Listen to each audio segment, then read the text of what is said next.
Very different. We engage in dialogue. We vote at the AGMs.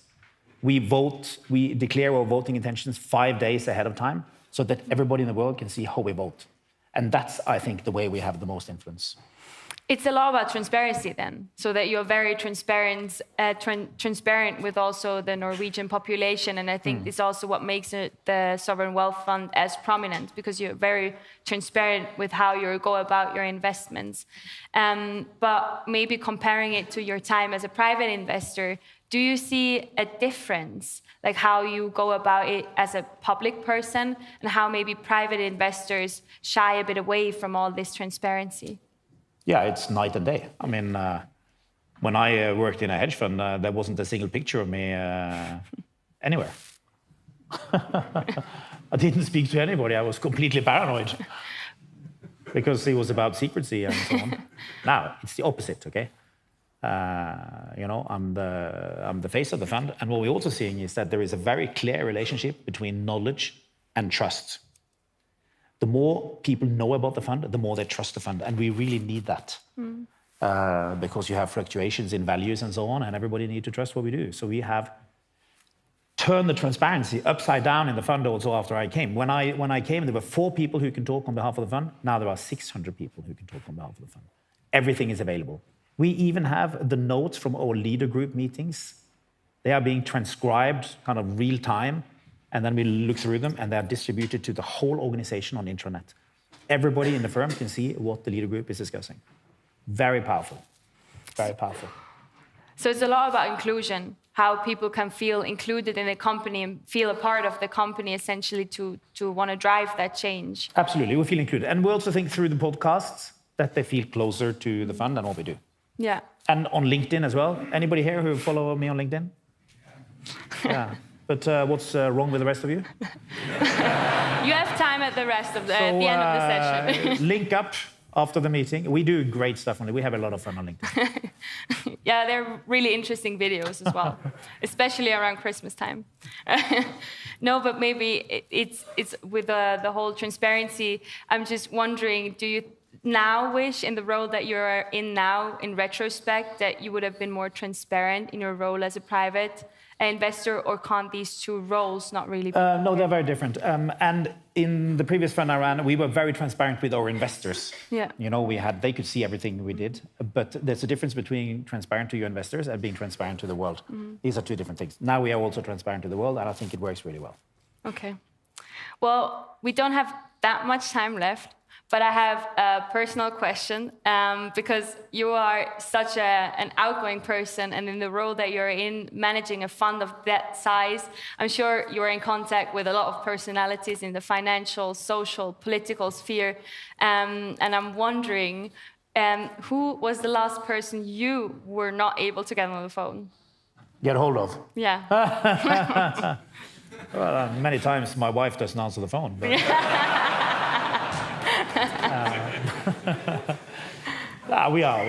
I'm working hard on Elon Musk, and he's promised to come on the podcast, but he's difficult to pin down. He says he's busy with something called Twitter or something. I think it's just a side project. Okay, yeah. Well, thank you very much for your time. Thank you. And I hope, or you can all engage with Nikolai later. It has been a pleasure to welcome you here and have you been part of this dialogue. And please get into contact with all our young people here. That's why we are here for. That's what the International Students Committee really tries to engage in. So thank you very much. Thank you, and congratulations.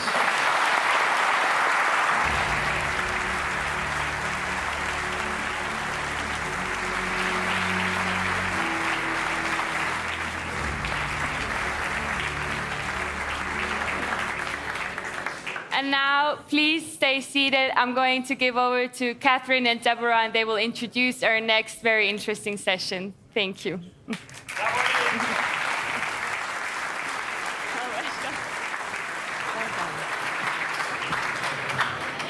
Thank you very much to Lynn and Nikolai for this interesting discussion. Well, I'm happy to know now that I don't have to listen to my parents. My parents sitting here in this room will be happy to know that as well. Maybe also lucky that I didn't hear that before today. Right, I would also like to take one other takeaway from the little presentation Nikolai gave to us, and that's the talking to people. And it's one where you can find two of the principles we introduced this morning, namely care and also voice, and that's extremely important part, yeah, exactly, of the new generational contract. Exactly. So, while we're preparing the stage for our next session, let's take a look at what happened this morning. We started with the opening ceremony. You might remember me from then.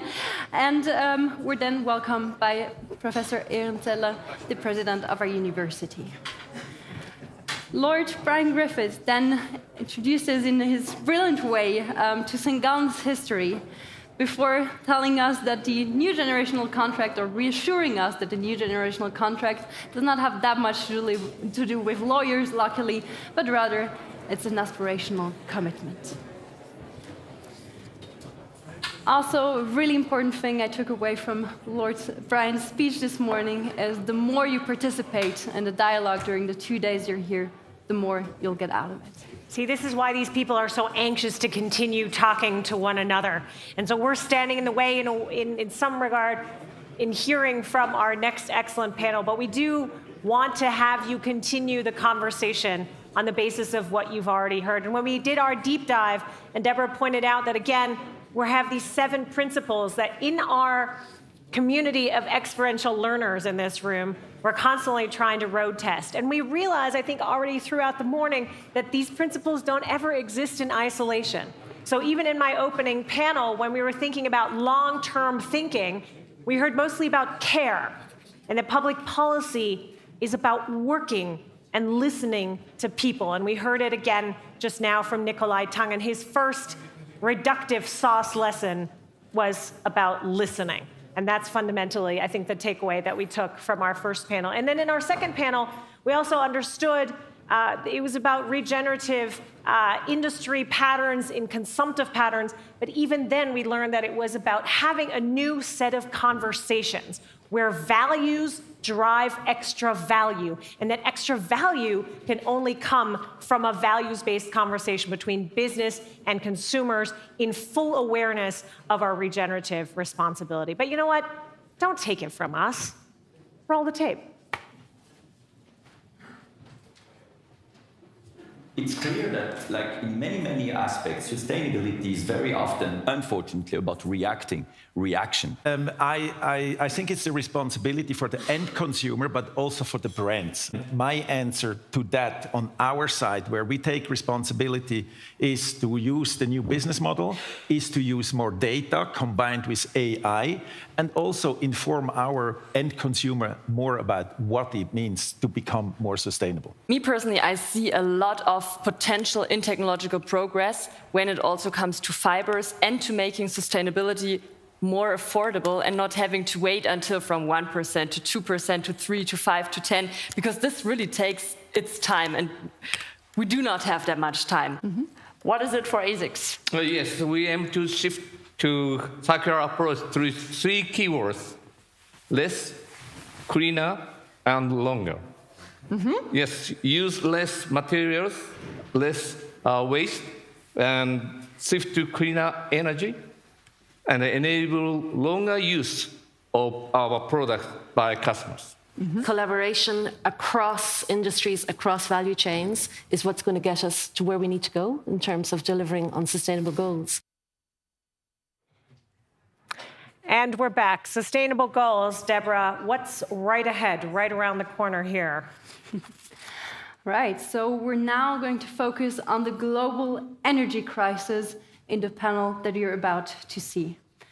We're going to look at how to balance the immediate energy needs and a sustainable energy system for the future. So you see, once again, we're talking about long-term versus short-term issues and challenges. We'll examine how the crisis affects not only Europe's energy landscape, but also that of the Middle East and developing countries, and how we can balance all of these needs together.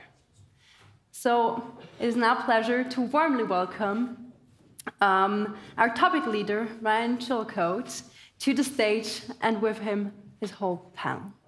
Thank you very much.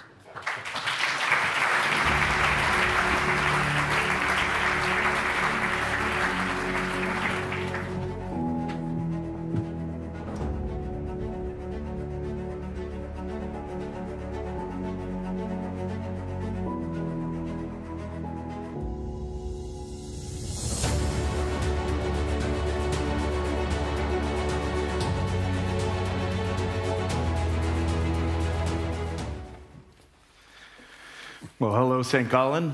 I'm Ryan Chilcote, and it's a real honor to be here for my first symposium. I have spent most of my professional life following and reporting on Russia, geopolitics, energy, including oil and gas, and new energy, and the nexus of those topics. So this discussion is one that I very much welcome, looking at the geopolitics of the energy transition. And we have three fantastic experts to explore that with, Vanessa, Marco, and Leon.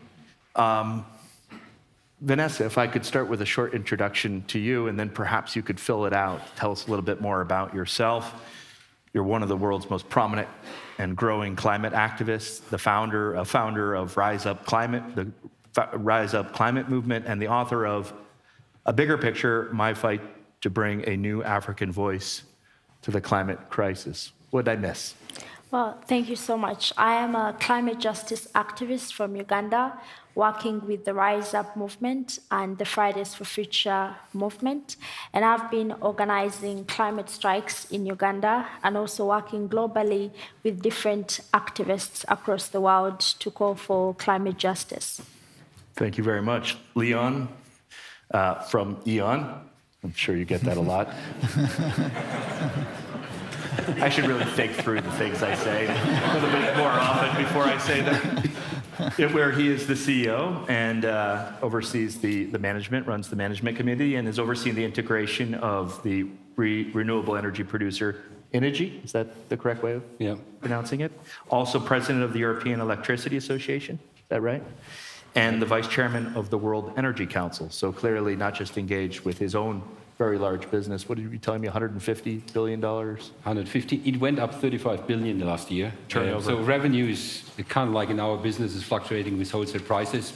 So I increased revenues by 50% last year, but that was a very undesirable increase. So we had 70 plus billion before, so 150 billion last year. And any other context we should know about going into this conversation? Yeah, I guess maybe only one thing. So just that you are clear what we do at E.ON and what we don't do. Sure. So we are the infrastructure provider. We don't have power generation actually anymore. Basically no power generation. We spun it off some years ago and said we want to focus on infrastructure and customer solutions, basically providing the foundation for modern societies to exist. Without infrastructure, no modern society. You can just see it now in Ukraine. We can talk about it. And also we provide the basis for a successful energy transition, because if I may say a statement, then I would say the energy transition in Europe is not going to fail on the extension of renewables, it's going to fail on the addition of infrastructure. So if we have a problem, we have an infrastructure problem. And actually, I guess also Marco will say something in that direction. So this is maybe what I would add. Queued him up. Marco is the CEO of Tree Energy Solutions, also known as TESS. Developing a green energy hub for Europe. He's also the former CEO of the energy distributor SNAM and the author of the Hydrogen Revolution, the Future of Clean Energy, which he kindly just gave me a copy of to promote in front of all of you, so you can pick up a copy yourselves. And what else did I miss, Marco? Thank you. So you covered most of it. I left SNAM. I was very comfortable in a $30 billion company to work at TESS and really start TESS. And TESS wants to be the Tesla of hydrogen. And the good news is that there needs to be 10 or 20 or 50 or 100 companies like us. It's going to happen much faster than expected. Because we're at a university, I just want to share a little story and put this into context. When I went from Goldman Sachs private equity, started a telecom business, a friend of mine became 20 years ago the CEO of Enel, a similar utility. And he wanted to attract me, and he offered me to be head of strategy. And I said, why should I come into such a boring sector? In 2002, energy wasn't exciting. No one from St. Gallen would go to these big, especially state-owned companies. And with a very heavy Italian accent, he looked at me and said, it's much better to have a stellar career in a boring sector than a boring career in a stellar sector. Don't go back to banking. And so what I want to convince the younger people now is that energy has become the sector. Most companies in the world are becoming energy companies. Walmart is becoming an energy company. And there's so much going on. There's so much technology, so much AI, so much business development, so much geopolitics. I really want to make a pledge to say we have finally become a place where you can have a stellar career in a stellar sector. It's interesting because just 5 years ago, everybody was saying every company has to be a media company. And now Walmart is becoming an energy company. I get it. Okay, thank you. So let's get into the subject at hand, Marco. I'll start with you. I want to start with some of the biggest geopolitical forces shaping the energy transition right now, starting obviously with the war in Ukraine. Obviously, it's been an extraordinary and continues to be an extraordinary human tragedy. When it comes to the energy transition, has it been a net positive or a net negative? Wow. So I think short term it's been negative for all the obvious reasons. Coal has gone up and the gas crisis in Europe has coincided with the nuclear crisis in France. And so really coal has gone up. We've been very lucky, by the way. The winter was warm. As the CEO of Shell recently said, I mean, luck cannot be a strategy. So fingers crossed for next winter because the market remains incredibly tight. Looking further out, though, I think it's been a net positive. It's hard to talk about the war in positive terms, but what it's done by increasing gas prices, if before 2022, renewable energy was cheaper than fossil fuels in 50–60% of the world, at today's energy prices, renewable energy is cheaper than fossil fuels in 90% of the world. Because energy prices have doubled. Because renewable prices, now there's a bit of inflation, but will continue to go down, and fossil gas prices have doubled and are expected to stay where they are. And Vanessa, if I could come to you, if we look at the other side of that, the net positive, net negative, I mean, is it really a case of net positive at the moment? Oil is hot. We just heard about Shell. Shell just reported earnings in the first quarter, $9.5 billion. They made $40 billion last year. Gas still very much there.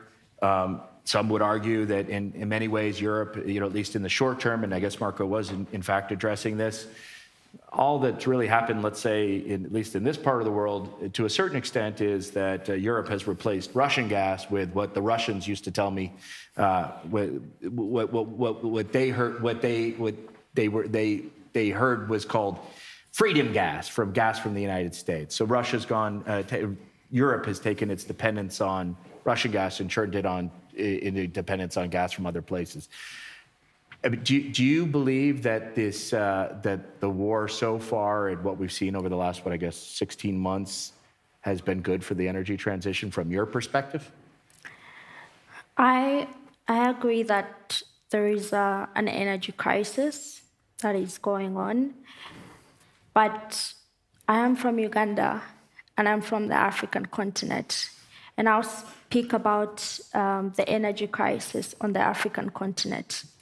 We know that over 600 million people in sub-Saharan Africa still don't have access to basic electricity. So when we talk about an energy crisis, it is not something new. It is something that has been happening, and we have to acknowledge that, and we have to do something about it.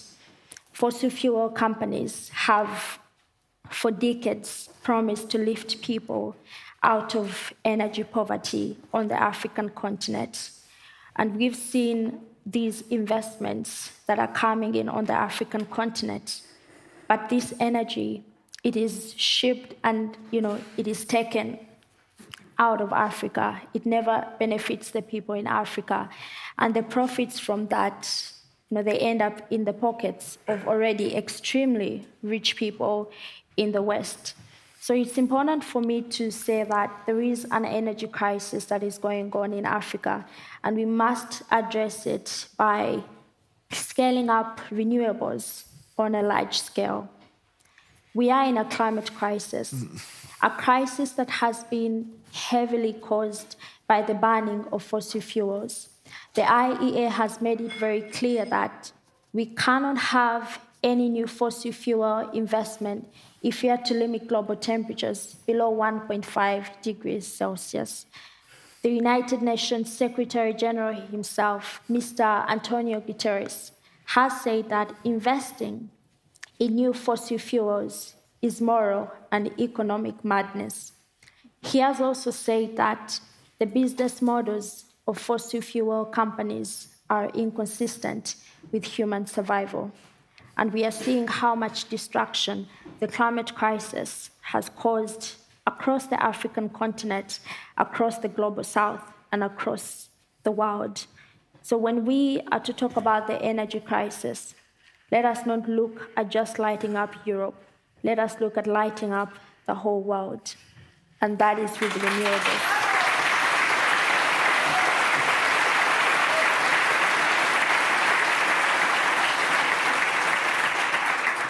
Leon, Marco spoke to renewables and how renewables have become more attractive, thanks in part to the rising cost on the back of the war in Ukraine. I'd like you to speak a little bit about that, what you just heard, but also nuclear, because we're seeing a bit of a renaissance when it comes to nuclear energy. And quite frankly, at least here in Europe, we're seeing governments react to what's happening in Ukraine in different ways, right? Germany getting rid of nuclear power, whereas Finland bringing on power. I think France still getting something like more than 2/3 of its energy from nuclear. Speak to that, please. I think there's no correlation between whatever we are doing on nuclear and Ukraine. Because sincerely, the German nuclear exit was decided on completely different terms years ago and has nothing to do with Ukraine. It's actually even inconsistent with what has happened last year, so it's driven by completely different considerations. The France dependency on nuclear has been built in the last century, over decades, and it's not a reaction, to become independent from Russia. It was a policy which they had. So I think we need to downplay the discussion around nuclear a little bit. I personally believe nuclear is an essential part of the energy mix in Europe. There's just no way we can replace that short term. No way we can replace it short term. France couldn't do it, and it would destabilize the system. So actually, we are actually in a good position if the nuclears in France get extended, which is what we need, because the transition to renewables, needs time. And just one thing: one nuclear station is the equivalent of 1,500 4-megawatt windmills. So 1,500 4-megawatt windmills produce what one unit does. You have 60 stations in France. To replace them, we would need to build 90,000 windmills. So we need time for that. We can't just switch it off.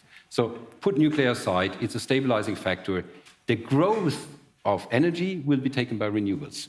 But as a foundational base, it's actually helpful for our system. It's helpful for our system in Europe. It's completely not a solution for Rwanda. I would never suggest that you build a nuclear station there. It's just too capex intensive, too big, too complex. It's not the path forward. So I think, different regions, different solutions. And if I might just add one thing, are we now in a better position in terms of the energy transition? I think the answer is difficult. I agree with Marco, short term, negative, longer term, maybe positive in Europe. But the crisis is taking money away from people who need to invest massively, because what renewables really need is massive capex. If we now have extremely high prices, it just means that people are, societies are losing the ability to make the investments which they need to do for the transition.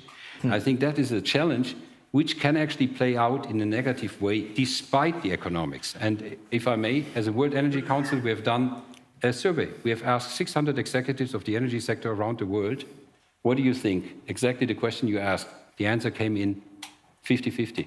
So half have said it accelerates, half of that has said has so many downsides, it will actually be a negative.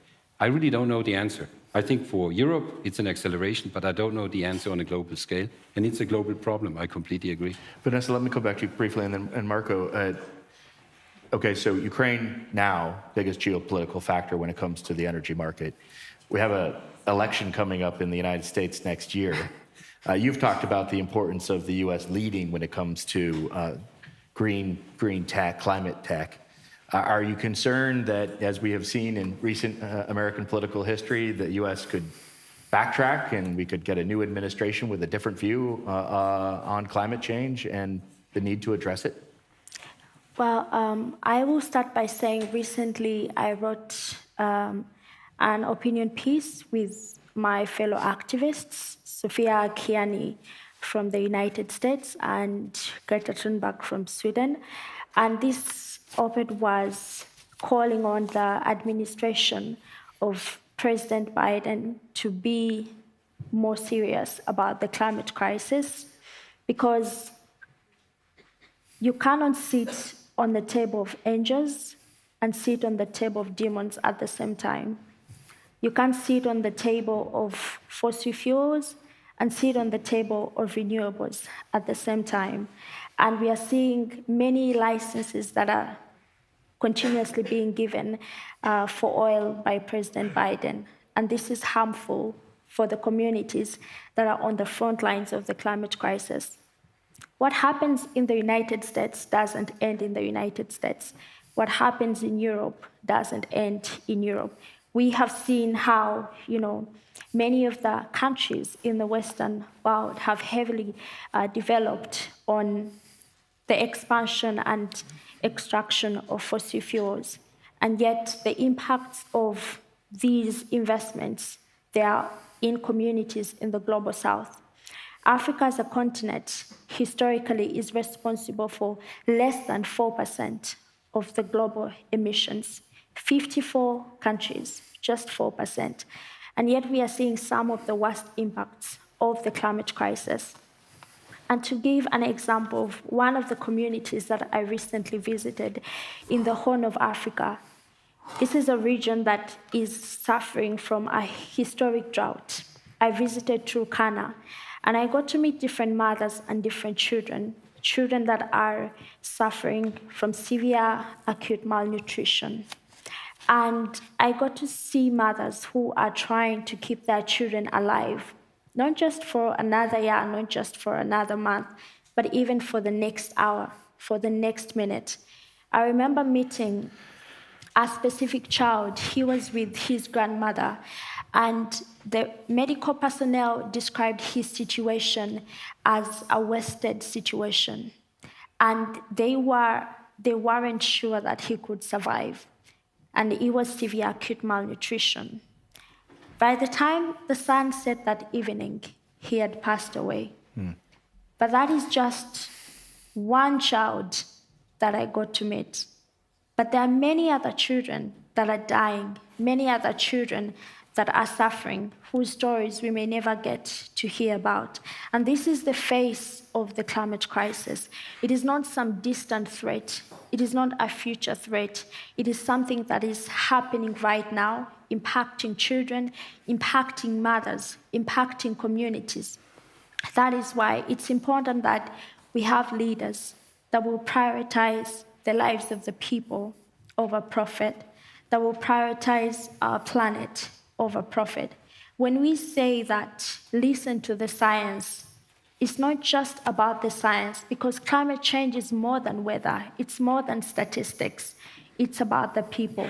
And when you are on the front lines of the climate crisis, you get to see that we are not just listening to the science.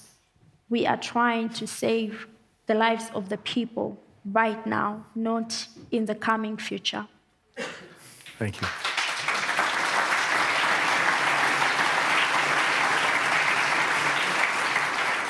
Marco, if I could ask you to follow up on the United States and to what extent you see that as change there, geopolitical change there, influencing the energy transition forward. I mentioned the election coming up, but also, and you don't have to speak long about that, maybe I'm missing something. Maybe there are other things that we should look at in the future that are going to have major influences from a geopolitical perspective on the energy transition. For example, your take on the growing rift between China, the United States, and the West.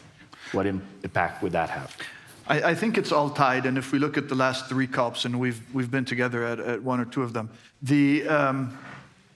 And it's also, of course, tied to Africa and to these stories. And I was recently in Pakistan. I mean, what Vanessa said is very profound. Climate is not about science. It's about millions of people really facing it today, and it's going to get exponentially worse. And that's just completely, I think, underestimated in civil society. Exponentially. Exponential, because the difference between 1.5 and 1.6 is huge. To most people, it's just 0.1 degrees. But if you actually look at the data, that difference is huge. And the good news is we'll get to zero for economic reasons.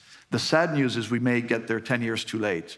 So my mission in life, and everyone working in my company, is to really try to accelerate this as much as possible. And to Leo's point, it's about capital. The technology is clearly there. So let me frame the vision and then talk about the geopolitics. I'll be very quick. But solar energy went from $600 per megawatt hour to 10 in the last 15 years, 600 to 10. And natural gas went from 10 to 60.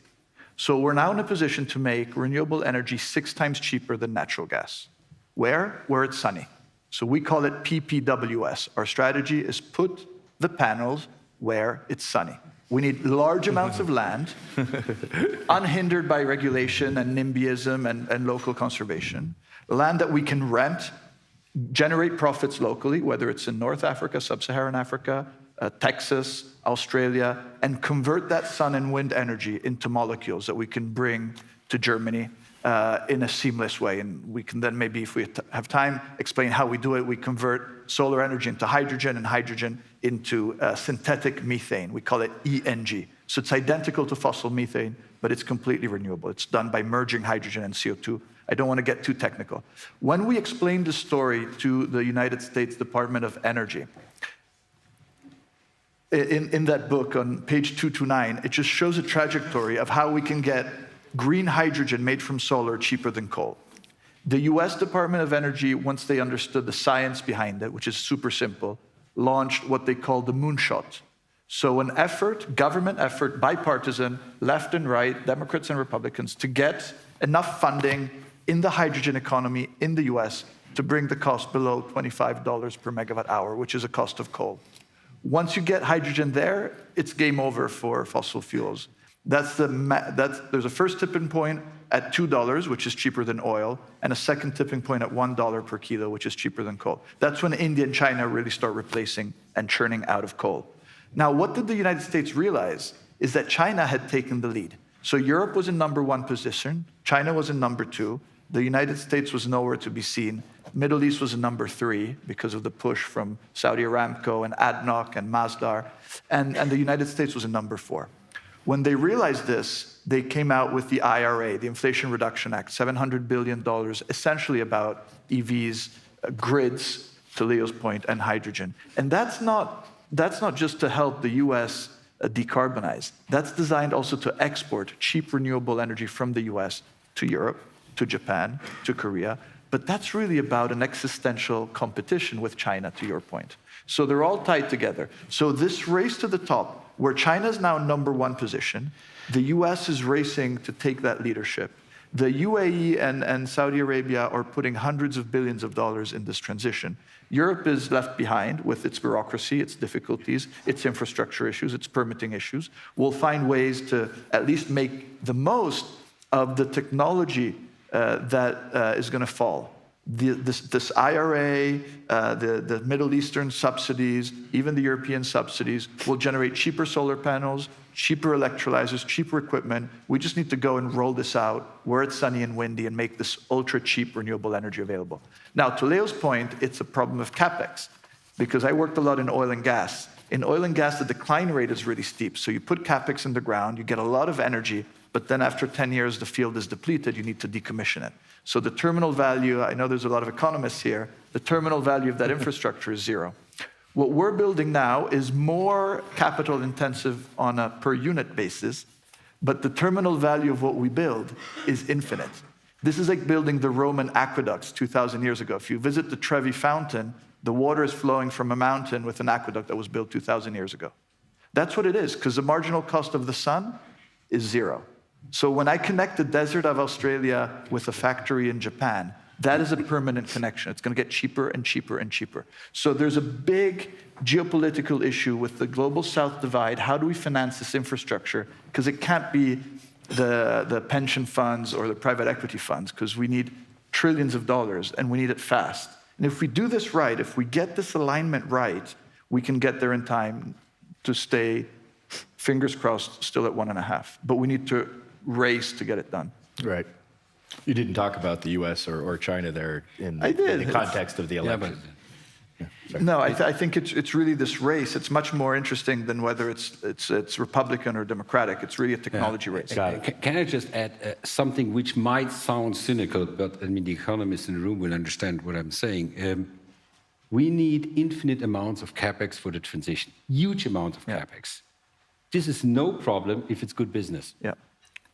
Now, if you look at what Marco just said about the IRA, about the economics, it is already actually good business. So I'm not so concerned about the energy transition to happen. Maybe I'm concerned about whether we reach target X in 2030, 2032 or whatever. But we will reach it. So because it's good business, yeah? Not because there's a noble cause. Actually, most people, it's easy to, to get lots of money for profit. It's difficult to get lots of money for charity. But it will happen. So this is number one. I'm concerned about another topic, not so much about the capex.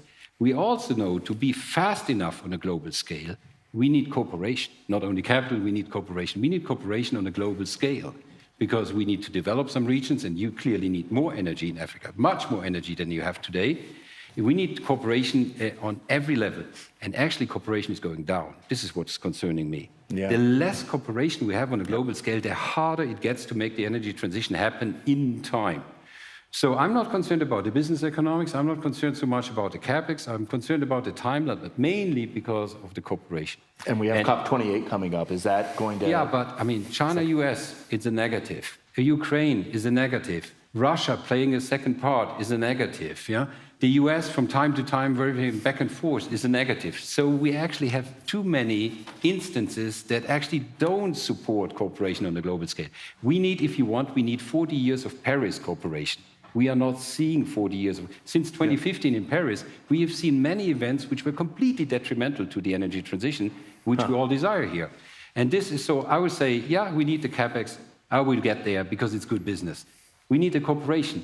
And I struggle. I mean, I'm just a pure executive sitting in Europe. What shall I say on Ukraine? And by the way, the border regions in Romania to Ukraine, this is my supply region. In Slovakia, it's my supply region. In Warsaw, where all the refugees went, it's my supply region. So my guys have been, all the refugees from Ukraine came into my supply regions. And so I've seen this. It's a disaster. Yeah? And this is where, so we need also to focus somehow, how can we make cooperation happen? But for that, I struggle a little bit to give the answer. I'm an infrastructure executive in Europe. Right. If I may just jump in just very quick. I think the good news, Leo, is that as an industry, we're collaborating a lot more. Like, we're working together on some projects. We'll be announcing other projects. We're working in Japan. So the geopolitical system is functioning a lot. I mean, let's be realistic. Paris was a miracle. We had Obama that had just been awarded the Nobel Prize. Xi Jinping had just been nominated. Putin had just invaded Crimea and was not so assertive. And MBS wasn't. I mean, the geopolitical equilibrium around Paris was a miracle. And we have to protect that 1.5 degrees and stick to that. But the world has changed. But I think the good news is that the industrial collaboration is on the rise. If talking about making that cooperation more equitable, Vanessa, how do we get more young people and people from emerging economies, from the global south, we were just talking about, a seat at the table when this decision-making happens? Well, I think that you just need to get them at the table because they are available. Because it's not like you have to look so hard. There are young people across Africa, across the global south, across the world that are organizing and mobilizing, that are using their platforms on social media, using their resources to transform their communities. So we are available. Many times we are called missing voices, but we are not missing. We are speaking, we are not silent. The tables are available. You just need to give us those tables. And if we are, if we are not given seats to the tables, then we create tables for ourselves on the streets to pass on the message that we believe, everyone needs to listen to. We know that every activist, every young person, every person speaking up has a story to tell, and every story has a solution to give, and every solution has a life to change. Thank you. Let's open it up for questions. Please, we have a question up here, and I believe we have microphones. If we could bring the microphone up here first, please, and then to the gentleman in the third row there with his hand up. Thank you. Thank you very much. My name is Lisa Jasko, member of Ukraine Parliament, and thank you for mentioning Ukraine, of course. And I want to make a short comment and also a question. So this winter in Ukraine, it was absolutely unique moment for positive and optimism about the green climate change and decentralized alternative energy, possible solutions for the future. Why did it happen? Because almost every household was looking for the solution how to heat the house, how to find some very basic things. And according to the polls, I was here 10 days ago as a personality in residence in St. Gallen University. We were looking at the polls that majority of Ukrainians, absolute majority, are ready for a transition to the green energy. But majority of them don't know how to do this because there is no enough cooperation and information how to do it. Of course, in the time of the war, it's very hard. Right. But what I want to say now, that this is absolutely unique moment. It's still, it's there because people are still looking for the solutions. Now it's summer, so it's fine, but for the next winter, it will be again. Is there understanding in the industry of green energy? Not only green energy, that we have to plant that seeds to have that transition and that it should be happening now. I know that you are thinking about the risks so that the air missiles will not come there, but there are regions in Ukraine where it's possible to do it. And it's very good for the climate. It's very good for everything we will be talking about. Let's use this time. So my question is there understanding on this? And what kind of cooperation you would need for that you mentioned that you don't have to make it happen? Thank you. Yeah, first on Ukraine, obviously we are struggling with two problems. The one thing is that the system is built on large-scale power stations, and when they drop out of the system, the ability to replace that short-term is just not given. So we need to help them to stabilize as much as possible those assets. And if you build renewables, then we get into, which is actually part of the solution, and you get into the second problem, you need the infrastructure to stabilize it, because also renewables depend on being connected to a grid.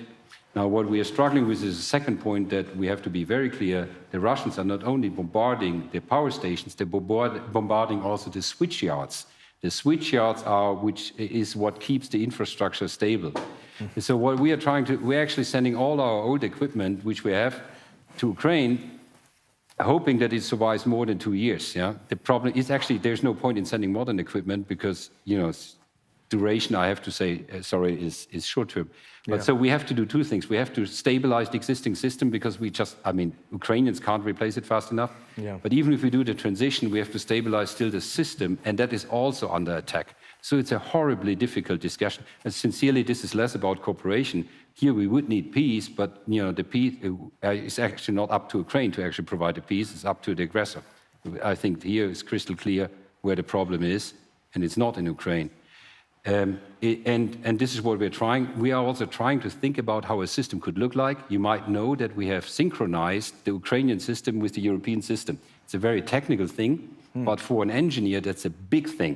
because we have connected the lifelines, our infrastructures, which means that every instability in Ukraine is also an instability for Europe. We would have never done that at the speed at which we have done that if not for the war, and we have done it in record time.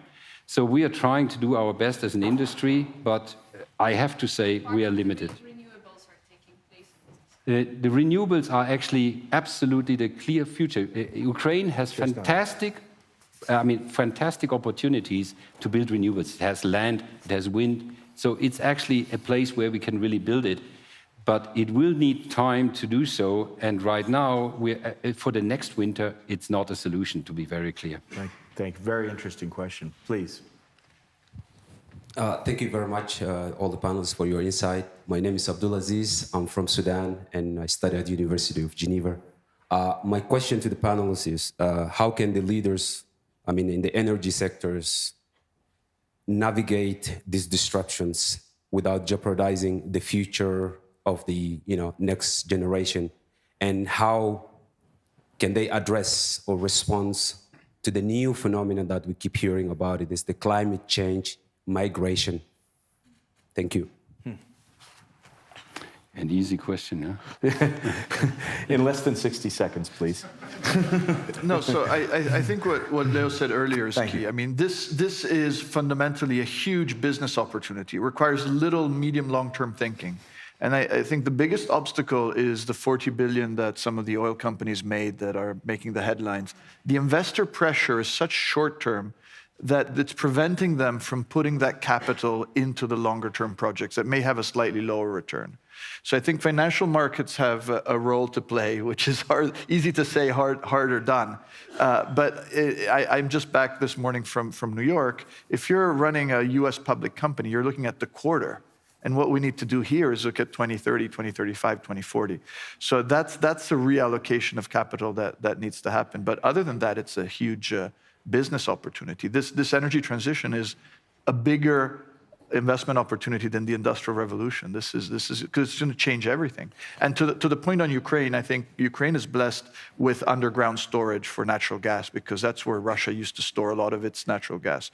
So there's a lot of existing, very precious infrastructure that as we build our own renewable product, which is turning Ukrainian solar and wind into Ukrainian, made in Ukraine methane, that can be stored within the Ukrainian territory and used for the winter. Just so I understand, Mark, are you suggesting that the energy companies aren't reinvesting enough of their profits into, for example, renewables, as opposed to returning it to shareholders? Yeah, because that's what the investors are asking them to do. Right. Since I'm the energy company, there's not all energy companies. I'm talking about the oil. No, just to frame it. I'm talking about E.ON, of course. No, I'm talking about U.S. oil and gas companies. Yeah. The pressure is huge for them to invest in oil and gas and not to lower their returns on renewables. And the pressure is there in Europe as well. But since the business case is so clear, actually we can withstand that pressure. So I'm just. One example, I told you the story before, in Bavaria, we also operate the distribution grid in Bavaria here, somewhere to the north. We have now tried to understand what does it mean to implement the 2030 targets in Bavaria. We've come to the conclusion that it means that we need to double the existing infrastructure in 7 years. To double what we have built in 40 years, to double it basically in 7 years. Actually, it's a positive. It's a big investment opportunity for me. It's a good return. But I was just saying, I need to get that into the ground with the current processes, procedure, data security, protect, bureaucracy. There's no way ever I can do it. So my answer is, the answer depends on the region. But for Europe, we need completely different processes, systems, and structures, because otherwise we will be too slow. And it's not a question of whether I want to do it or not. If I don't get a permit, I just can't do it. And the magnitude is mind-blowing. Yeah? I need 600 permits for one region in Germany, for another region. I have received 0 in the last 5 years. So how am I going to do this transition if the German bureaucracy is not changing? So my answer from you, from a German standpoint, would be easier processes, less bureaucracy, more permits. Then I can do with the capital. But the answer would be a different one if you go to Sudan anyway, but if you go into any other regions in the world. There is a different answer everywhere. There is not this one size fits all, but the business case is there. Please. Can I add something? So, I'm here. right. Oh, sorry. Yes, please. Yes, I do not have technical terms, but I would say there is no business on a dead planet. There are no financial markets on a dead planet. There is no existence on a dead planet. So I think that a transition to renewable energy, it's not just about business, it's about our very own survival and existence.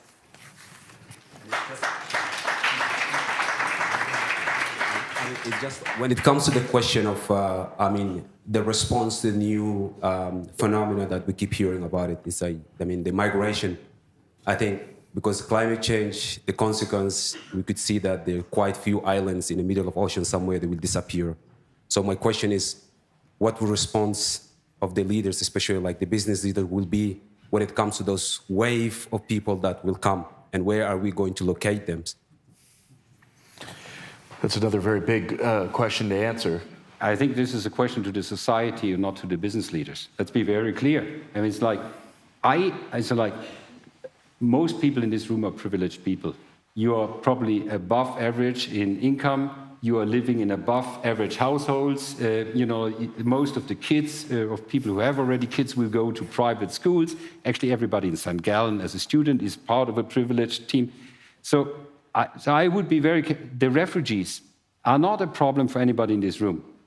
They are a problem whether the society accepts it. So asking me the question is, it's like, I think I can play a part as a citizen, but it's not the executive of E.ON who makes the difference. It's the German society who has, or the Swiss society, which has to cope with it.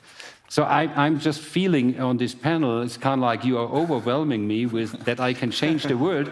I'm happy if I can change the grid system in Bavaria, which right now I cannot.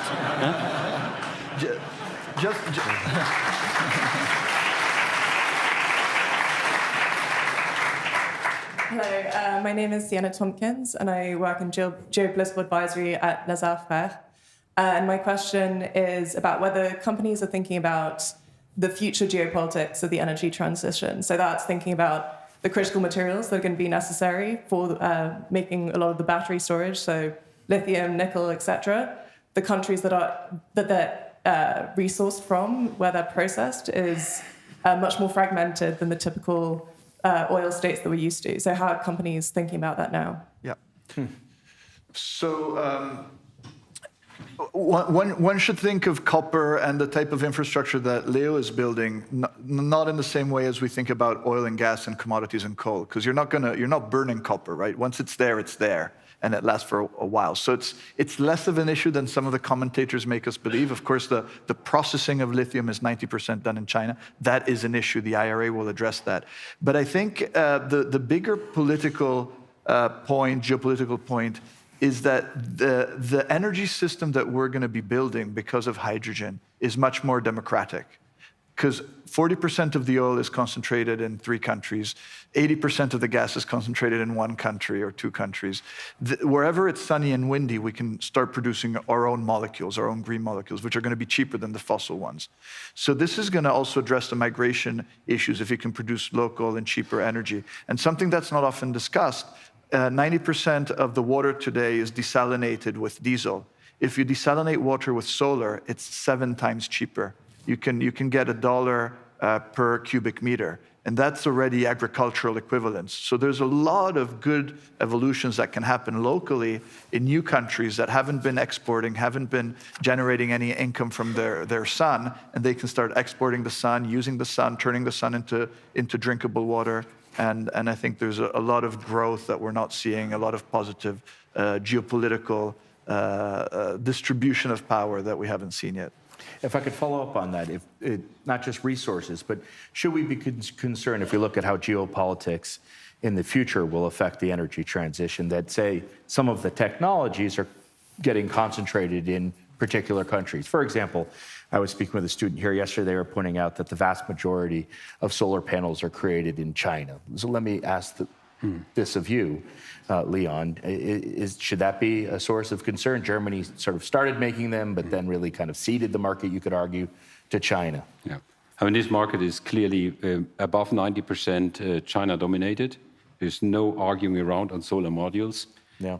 Maybe just the answer is we're just trying to figure out what circularity could mean for the industry. Where does it make sense? Where doesn't it make sense? And so on.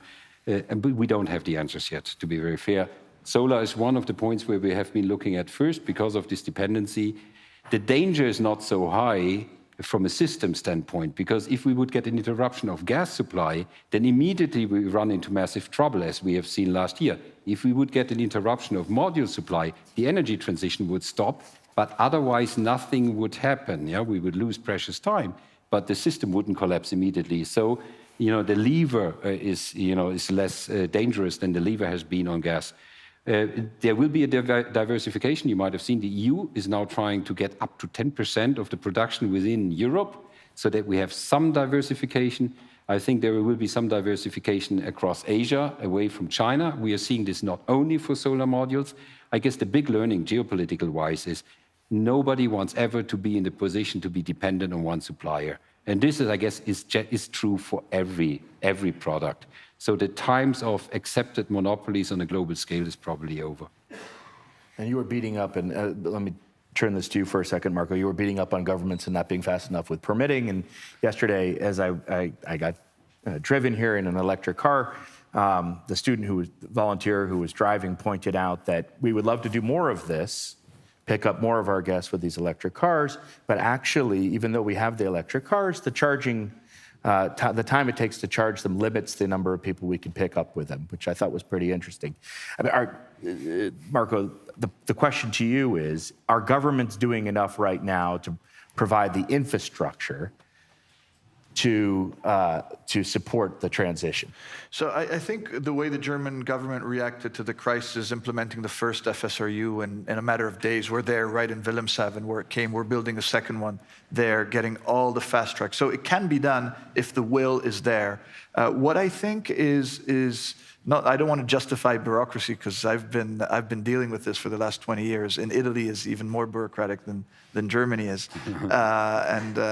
We were digging in Italy, so we were the biggest employer of archaeologists because every time we dug up something to put a pipeline, we found a Roman treasure that we would stop the whole thing for 10 years. But to be important. But to be fair to politicians, because there's a part of it is bureaucracy, a part of it is NIMBYism, and you all know what the next step of NIMBYism is: bananaism, build absolutely nothing, absolutely near anything. And so there's this is a much bigger obstacle than bureaucracy, and this is true all over the world. If you go to Texas, there may be a lot of land, but I'm telling you that cowboy doesn't want a high voltage grid over his ranch. It's just going to lower the real estate value of his property. So there's a huge demonstration on behalf of the BMW in Germany that it can be done if you put like a task force with just fast tracking the permitting without cutting corners, because he didn't cut corners. They just squeezed the 4-year journey into like a few months to some degree. But that was an easier piece of infrastructure because it's a ship and an invisible pipeline. If you have to go all around Bavaria building high voltage grids, which is not what Leo's doing, but some of the infrastructures just faces real opposition. We have, oh yes, please, and then over, we have 2 questions after you, sir, over there. If you could keep your question, skip a statement and go directly to the question. We just have a few minutes. Sure. That would be fantastic. I have a question. Yeah. Sorry, I have a question to Vanessa. You mentioned that like many millions of people living in the sub-Sahara are without electricity. What is your suggestion to change that? Which type of electricity and who should provide that? Well, thank you so much. I think that what we need is distributed renewable energy that can reach even the person at the last mile. Like we've seen for decades, there has been these investments in, oil, coal, and gas. But like I said, it hasn't benefited the people. It has been exported to Western countries. And even in some of the things that I've, had in these conversations, let me say, putting infrastructure for maybe solar and then again shipping it. So I think we need to move beyond taking away from African countries and the global south, because it's very possible even for the transition to end up being a thing that takes away from African countries or global south countries. We need to avoid what I would call green colonialism. We need to ensure that the transition is just. We need to ask ourselves questions of who is benefiting from this infrastructure and who is being harmed by this infrastructure. Because we may very well talk about electric vehicles, but no one is talking about the human rights violations that could come with that, especially with the materials that are needed for that, and how child abuse, women abuse could be accelerated in certain countries in Africa for the sake of, our certain infrastructure or certain electric vehicles to be driven in European countries. So I think that a just transition is not just, planting trees or putting solar. It's about involving people in those communities. It's about asking ourselves the questions of, if we are putting this solar, who is benefiting from it and who is being harmed by it? Many cases you find that the very people that are being harmed by are being harmed by the process are the very people that are on the front lines of the climate crisis. And the people that are benefiting from the energy, from the solar, are the people who are already extremely rich, people whose communities are already developed. So I think it goes back to working to the communities on the front lines, working with them and letting them lead on those solutions to ensure that we avoid green colonialism and have a just transition to renewable energy and a better future for all of us.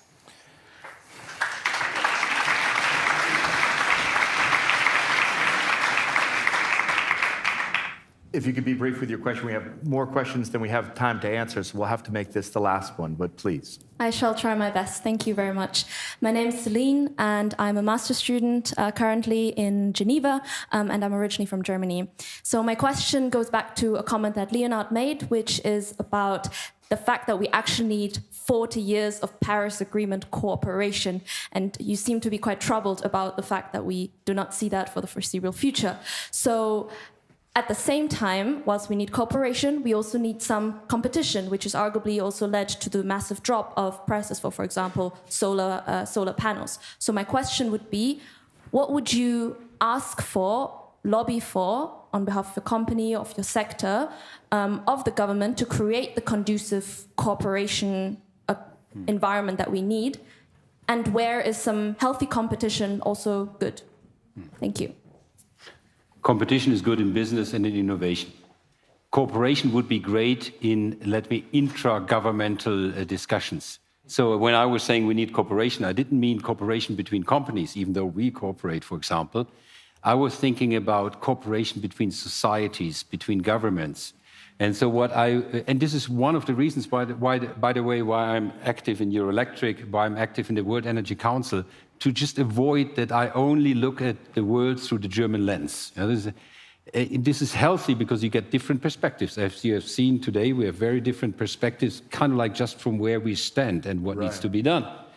And so what I would like is that we just talk much more with each other. And we understand that we can only be successful together, or we can fail individually, but then in the end also together, because we're all sitting, as we heard, on the same planet.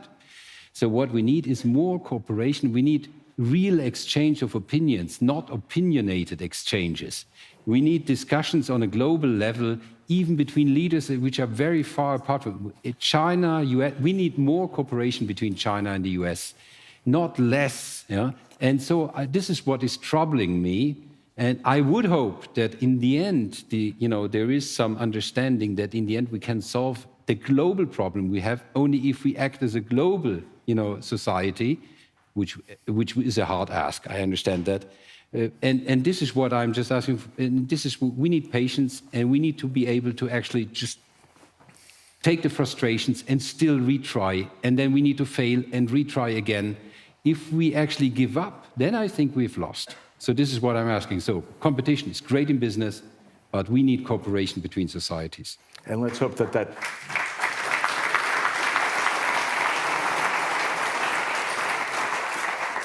Well, I think that was a great call to arms and call to action for countries that'll be gathering at COP28 this November in the UAE.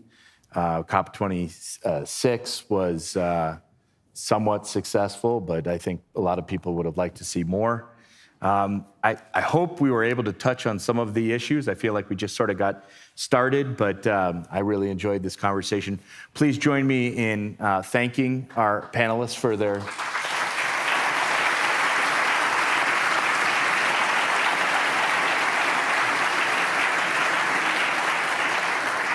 As for you all, you have a 30-minute break now, a little bit less now, actually, than 30 minutes. At 4 o'clock, the sessions will continue here in the main room or in the square. Thank you so much. Can we take a picture? Yeah. Oh, Ryan.